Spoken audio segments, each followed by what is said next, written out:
Juno Maldonado. Oscar Costero.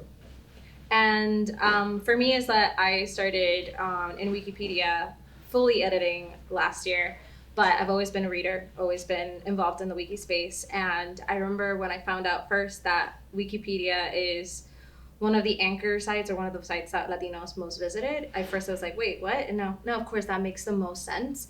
And to realize that we don't have any representation in Wiki, especially a place that is training AI and is training the internet, Latinos don't exist. And if you don't exist on Wiki, you don't exist on the internet.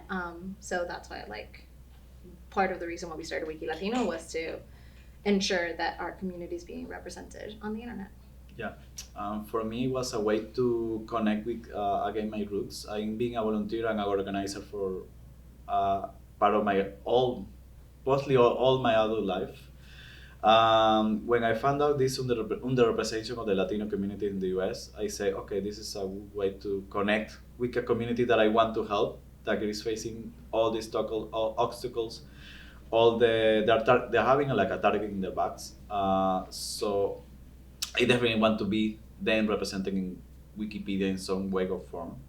There is like a conversation that we had last year about their history, or su historia está por contarse. The history is yet to be told. And we want to build that. Like, okay, their history is still missing in Wikipedia, even in Spanish. Sometimes you can find more information in English about a recording artist from Puerto Rico for the 70s, that in the Spanish, that is the natural language of that artist. So there is like a two-way gap that we have that we definitely need to solve, and this is like a critical moment to do it. Yeah, especially as even in Puerto Rico or wherever you, with the rise of fascism,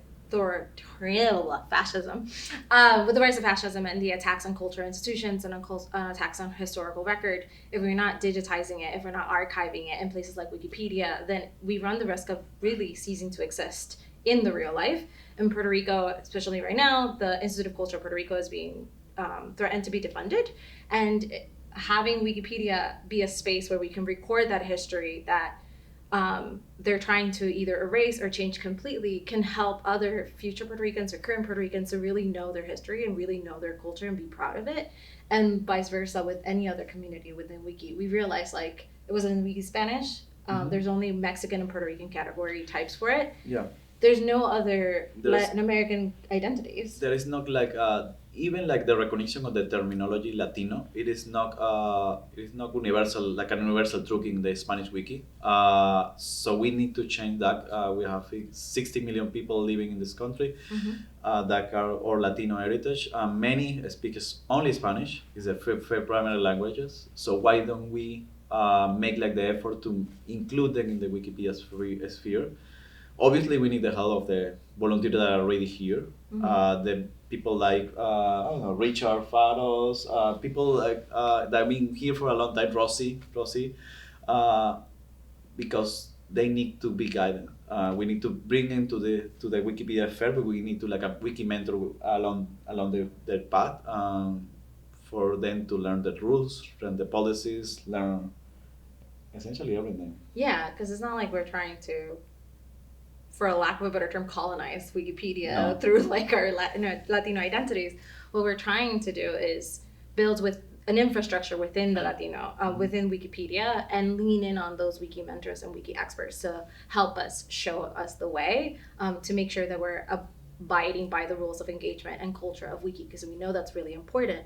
And I think as we continue on this quest of increasing Latino representation on Wiki, we really are, today we heard Craig said, Wiki is where the knowledge ends up, or it's where knowledge comes to be. So if that's the case, then where are the Latino knowledge coming to be if it doesn't exist on Wiki? Yeah.